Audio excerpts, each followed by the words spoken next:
Standard 11 English SL supplementary reader read 11 और ये एक पोएम है। पोएम का टाइटल है डव। डव मतलब जो सफ़ेद जो कबूतर होते हैं उनकी बात है। ये जो पोएट है उनका नाम है जॉन कीट्स, जो बहुत ही फेमस पोएट रहे अपने ज़माने के, और आज भी उनके पोएम्स उतने ही फेमस हैं जितने उस ज़माने में थे। तो जॉन कीट्स ने एक डव के ऊपर एक पोएम लिखा है। उनके पास एक डव था, उन्होंने बड़े प्यार से उसको एक थ्रेड से, सिल्कन थ्रेड से बांध कर रखा था, और कुछ दिनों बाद वो डव मर जाता है। जो स्पीकर है यानी कि जो कवि है वो डव से बहुत प्यार करता था, लगाव था उसे, लेकिन ज़्यादा दिन तक वो डव उस कवि के साथ रह नहीं पाया। तो उसके बाद क्या, कवि के मन की क्या सोच है, वो पोएम के ज़रिए कवि ने यहाँ पर प्रेजेंट किया है। I have a Dove. अब यहाँ पर मेरे ख्याल से यहाँ हैड होना चाहिए था। मेरे पास एक डव था and the sweet Dove died, और वो प्यारा सा डव मर गया। तो जब मर गया तो ऑब्वियसली आपके पास डव था, डव है ऐसा नहीं कह सकते। तो डव था और वो प्यारा सा डव मर गया। And I have thought it died of grieving. और मैंने ये सोचा कि वो जो डव था वो ग्रीविंग से, ग्रीविंग का मतलब दुख से, ठीक है, मर गया। उसे दुख था। अब किस बात का दुख था वो पूरा पोएम हम रीड करेंगे, उसके बाद क्लियर हो जाएगा। तो वो दुख से मर गया। O what could it grieve for.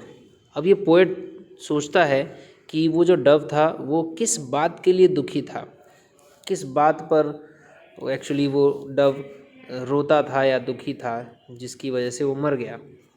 It was tied with a silken thread of my own hands weaving. मेरे अपने हाथों द्वारा वीव किए, वीव मतलब बुने हुए, ठीक है, वीव मतलब बुनना और वीविंग का मतलब बुने हुए। सिल्कन थ्रेड द्वारा मैंने उसे बांधा था, मतलब रेशम के धागों, ठीक है, द्वारा मैंने उसे बांधा था, जिसको वीव करने वाला भी मैं ही था, मैंने ही उसको बुना था।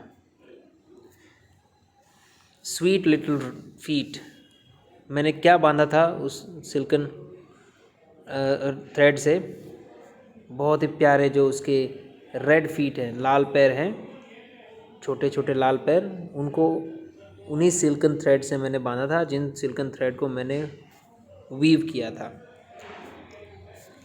Why did you die. अब ये कबूतर से, जो सफ़ेद कबूतर है, उससे कहते हैं कि तुम क्यों चले गए, तुम क्यों मर गए।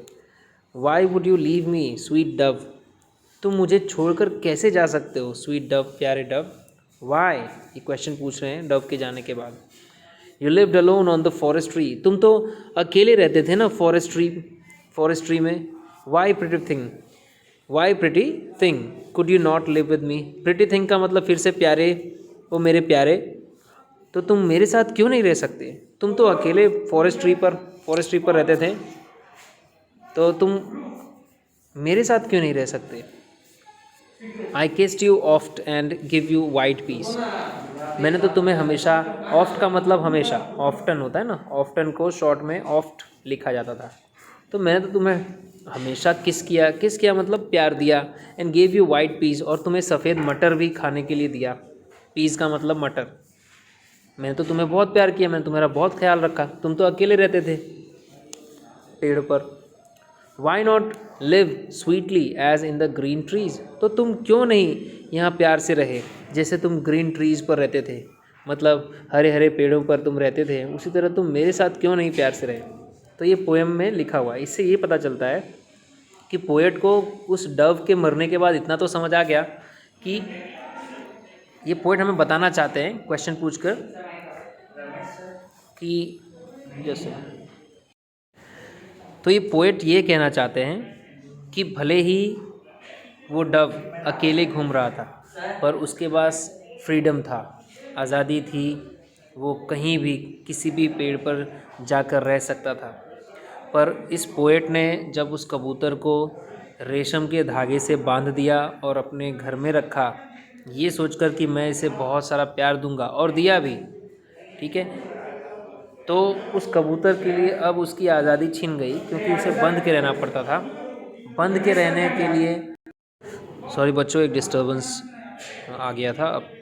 तो मेरा यही कहना है कि इस पोएट ने हमें ये बताने की कोशिश की है कि भले ही आप किसी को महंगे महंगे चीज़ों से बांध दो, उसकी आज़ादी छीन लो, तो भी वो व्यक्ति महंगी चीज़ों से घिरे हुए रहकर भी